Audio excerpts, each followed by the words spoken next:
From beyond. Horrible beyond conception was the change which had taken place in my best friend, Crawford Tillinghast. I had not seen him since that day, 2 months and a half before, when he had told me toward what goal his physical and metaphysical researches were leading, when he had answered my awed and almost frightened remonstrances by driving me from his laboratory and his house in a burst of fanatical rage. I had known that he now remained mostly shut in the attic laboratory with that accursed electrical machine, eating little and excluding even the servants, but I had not thought that a brief period of 10 weeks could so alter and disfigure any human creature. It is not pleasant to see a stout man suddenly grow thin, and it is even worse when the baggy skin becomes yellowed or grayed, the eyes sunken, circled, and uncannily glowing, the forehead veined and corrugated, and the hands tremulous and twitching. And if added to this there be a repellent unkemptness, a wild disorder of dress, a bushiness of dark hair white at the roots, and an unchecked growth of pure white beard on a face once clean-shaven, the cumulative effect is quite shocking. But such was the aspect of Crawford Tillinghast on the night his half-coherent message brought me to his door after my weeks of exile. Such the spectre that trembled as it admitted me, candle in hand, and glanced furtively over its shoulder, as if fearful of unseen things in the ancient lonely house set back from Benevolent Street. That Crawford Tillinghast should ever have studied science and philosophy was a mistake. These things should be left to the frigid and impersonal investigator, for they offer 2 equally tragic alternatives to the man of feeling and action: despair if he fail in his quest, and terrors unutterable and unimaginable if he succeed. Tillinghast had once been the prey of failure, solitary and melancholy, but now I knew, with nauseating fears of my own, that he was the prey of success. I had indeed warned him 10 weeks before, when he burst forth with his tale of what he felt himself about to discover. He had been flushed and excited then, talking in a high and unnatural, though always pedantic, voice. "What do we know," he had said, "of the world and the universe about us? Our means of receiving impressions are absurdly few, and our notions of surrounding objects infinitely narrow. We see things only as we're constructed to see them, and can gain no idea of their absolute nature. With 5 feeble senses, we pretend to comprehend the boundlessly complex cosmos, yet other beings, with a wider, stronger, or different range of senses, might not only see very differently the things we see, but might see and study whole worlds of matter, energy, and life, which lie close at hand, yet can never be detected with the senses we have. I have always believed that such strange, inaccessible worlds exist at our very elbows, and now I believe I have found a way to break down the barriers. I am not joking. Within 24 hours, that machine near the table will generate waves acting on unrecognized sense organs that exist in us as atrophied or rudimentary vestiges. Those waves will open up to us many vistas unknown to man, and several unknown to anything we consider organic life. We shall see that at which dogs howl in the dark, and that at which cats prick up their ears after midnight. We shall see these things and other things which no breathing creature has yet seen. We shall overleap time, space, and dimensions, and without bodily motion peer to the bottom of creation." When Tillinghast said these things, I remonstrated, for I knew him well enough to be frightened rather than amused. But he was a fanatic, and drove me from the house. Now he was no less a fanatic, but his desire to speak had conquered his resentment, and he had written me imperatively in a hand I could scarcely recognize. As I entered the abode of the friend so suddenly metamorphosed to a shivering gargoyle, I became infected with the terror which seemed stalking in all the shadows. The words and beliefs expressed 10 weeks before seemed bodied forth in the darkness beyond the small circle of candlelight, and I sickened at the hollow, altered voice of my host.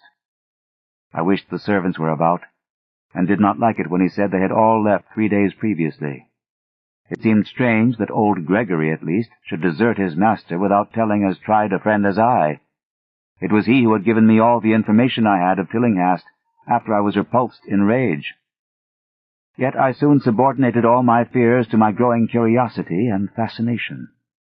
Just what Crawford Tillinghast now wished of me, I could only guess, but that he had some stupendous secret or discovery to impart, I could not doubt.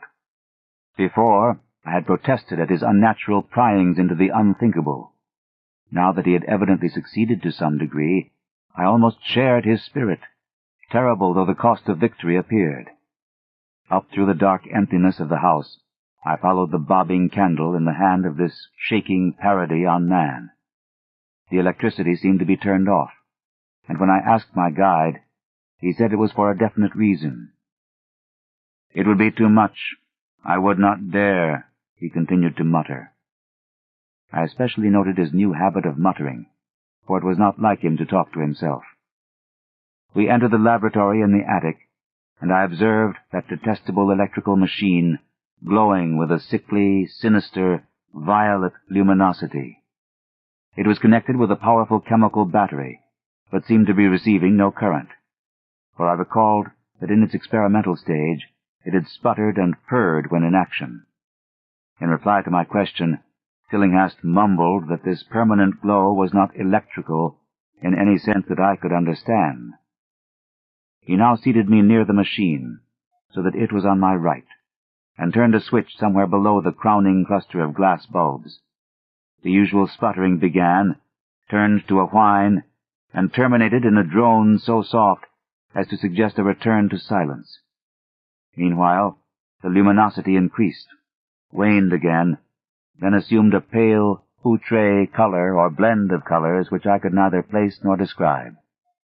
Tillinghast had been watching me, and noted my puzzled expression. "Do you know what that is?" he whispered. "That is ultraviolet." He chuckled oddly at my surprise. "You thought ultraviolet was invisible, and so it is, but you can see that and many other invisible things now." End of Side 4. Change side selector switch. This book is continued on the next cassette. Side 5. Dagon and Other Macabre Tales by H.P. Lovecraft. Continuing with From Beyond on page 93. Listen to me. The waves from that thing are waking 1,000 sleeping senses in us.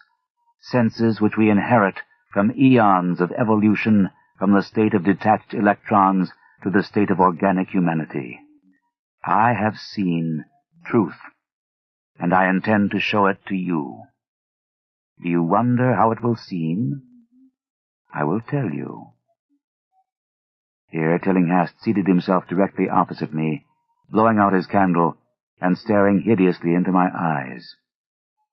Your existing sense organs, ears first, I think, will pick up many of the impressions, for they are closely connected with the dormant organs. Then there will be others. You have heard of the pineal gland? I laugh at the shallow endocrinologist, fellow dupe, and fellow parvenu of the Freudian. That gland is the great sense organ of organs, I have found out. It is like sight in the end, and transmits visual pictures to the brain. If you are normal, that is the way you ought to get most of it. I mean, get most of the evidence from beyond. I looked about the immense attic room with the sloping south wall, dimly lit by rays which the everyday eye cannot see. The far corners were all shadows, and the whole place took on a hazy unreality which obscured its nature and invited the imagination to symbolism and phantasm. During the interval that Tillinghast was silent, I fancied myself in some vast and incredible temple of long-dead gods, some vague edifice of innumerable black stone columns reaching up from a floor of damp slabs to a cloudy height beyond the range of my vision. The picture was very vivid for a while, but gradually gave way to a more horrible conception, that of utter, absolute solitude in infinite, sightless, soundless space. There seemed to be a void and nothing more, and I felt a childish fear which prompted me to draw from my hip pocket the revolver I always carried after dark since the night I was held up in East Providence.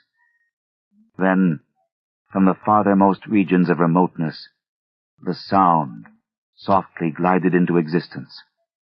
It was infinitely faint, subtly vibrant, and unmistakably musical, but held a quality of surpassing wildness which made its impact feel like a delicate torture of my whole body. I felt sensations like those one feels when accidentally scratching ground glass. Simultaneously, there developed something like a cold draft, which apparently swept past me from the direction of the distant sound. As I waited breathlessly, I perceived that both sound and wind were increasing, the effect being to give me an odd notion of myself as tied to a pair of rails in the path of a gigantic approaching locomotive. I began to speak to Tillinghast, and as I did so, all the unusual impressions abruptly vanished. I saw only the man, the glowing machine, and the dim apartment.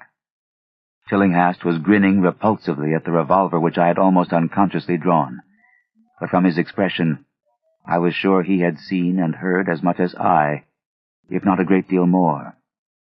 I whispered what I had experienced, and he bade me to remain as quiet and receptive as possible. "Don't move," he cautioned, "for in these rays we are able to be seen as well as to see. I told you the servants left, but I didn't tell you how. It was that thick-witted housekeeper.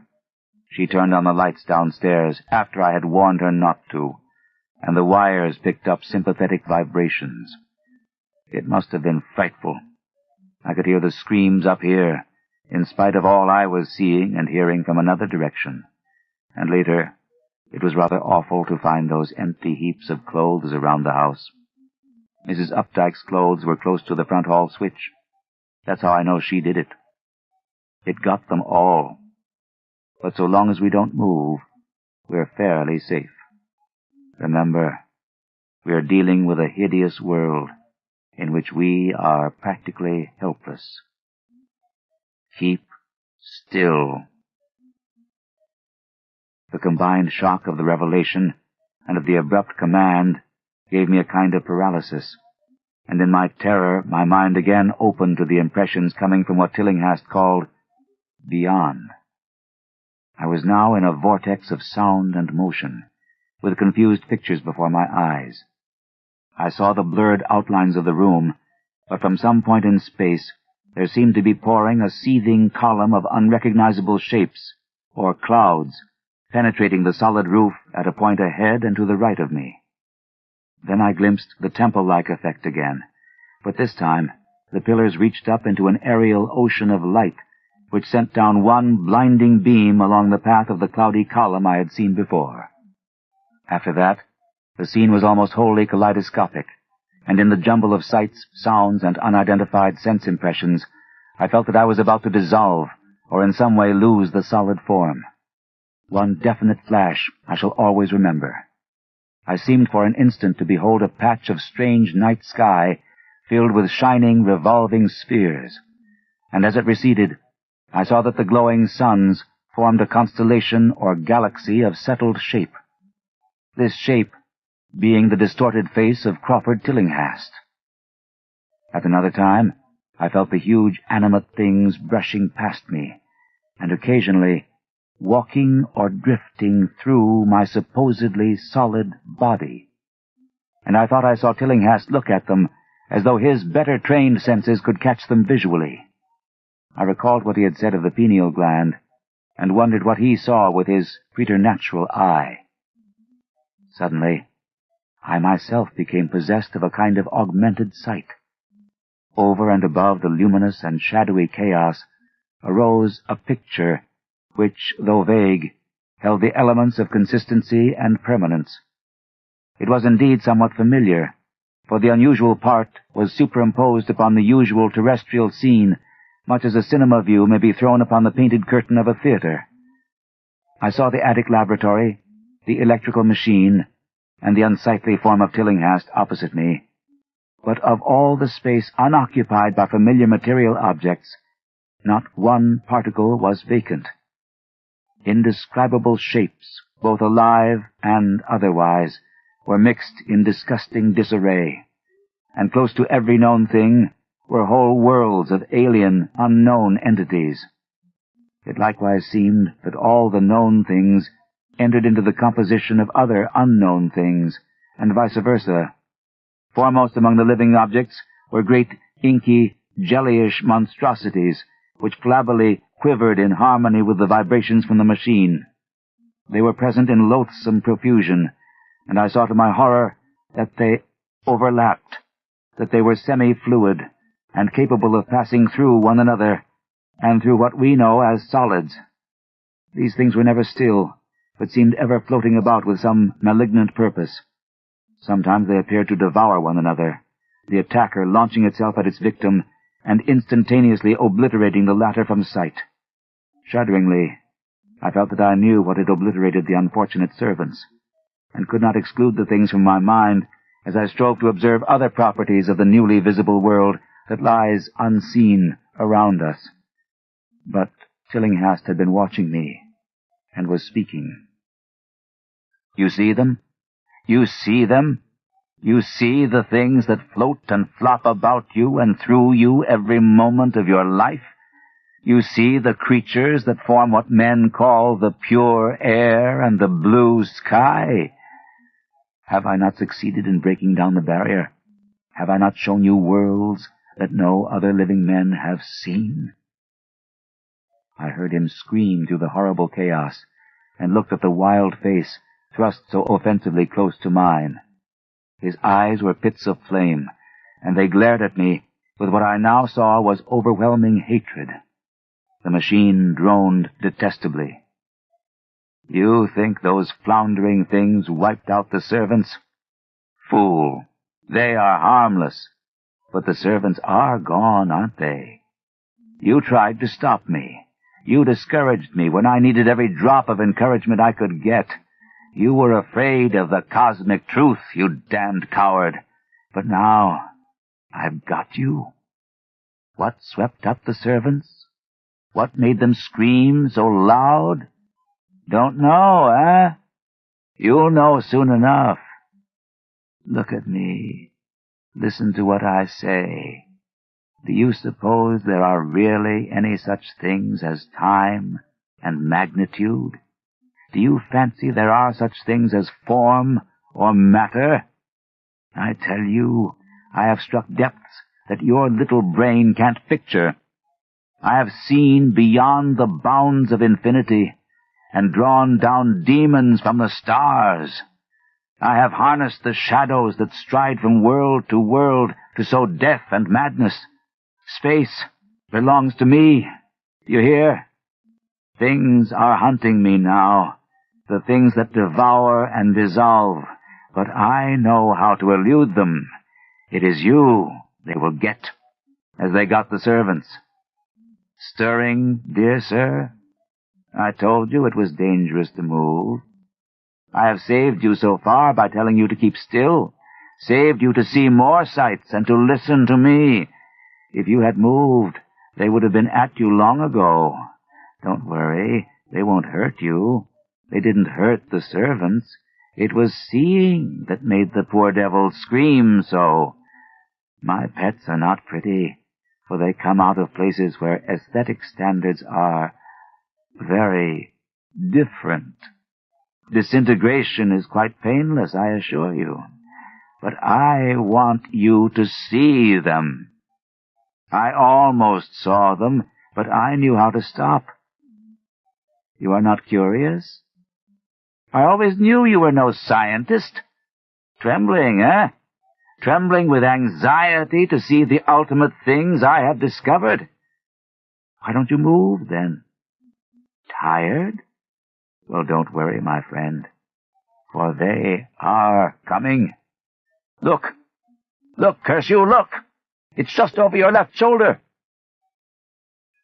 What remains to be told is very brief, and may be familiar to you from the newspaper accounts.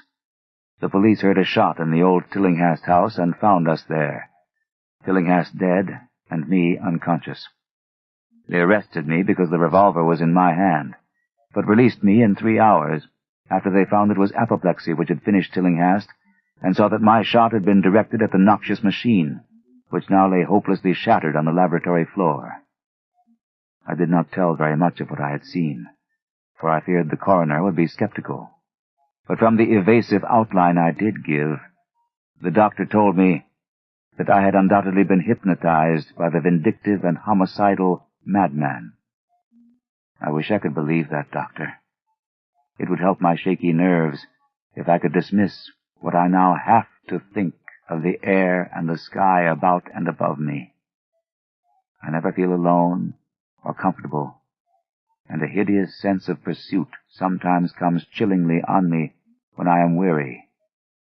What prevents me from believing the doctor is this one simple fact, that the police never found the bodies of those servants whom they say Crawford Tillinghast murdered.